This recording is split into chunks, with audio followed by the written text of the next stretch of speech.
అల్లూరు జిల్లా విలీన మండలాల్లో గోదావరి, శబరి నదులు దోబూచులాడుతున్నాయి. తగ్గినట్టే తగ్గి మళ్లీ నదుల ప్రవాహ ఉధృతి పెరుగుతుంది. దీంతో విలీన మండలాల వాసులు భయాందోళన చెందుతున్నారు.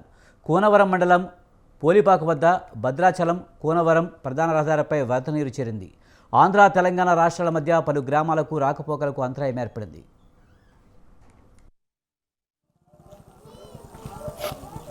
పూర్తిగా బ్లాక్ అయింది రోడ్డు.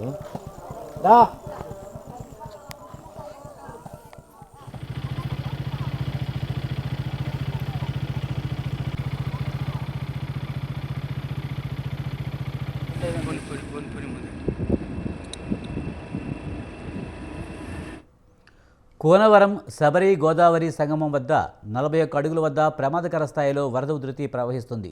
కండ్రూజుపేట కాజ్వేపై వరద ప్రవాహం కొనసాగుతుంది. దీంతో పలు గిరిజన గ్రామాలకు రాకపోకలు నిలిచిపోయాయి.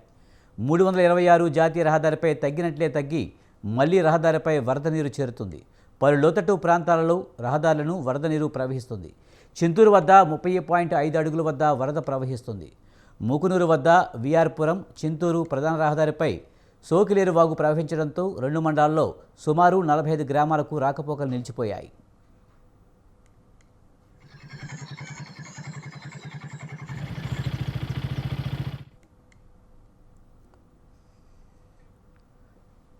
విఆర్పురం మండలం శ్రీరామగిరి వద్ద రహదారిపైకి వరద నీరు చేరింది.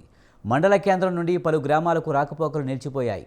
4 మండలాల్లో సుమారు 80కి పైగా గ్రామాలకు రాకపోకలు నిలిచిపోయాయి.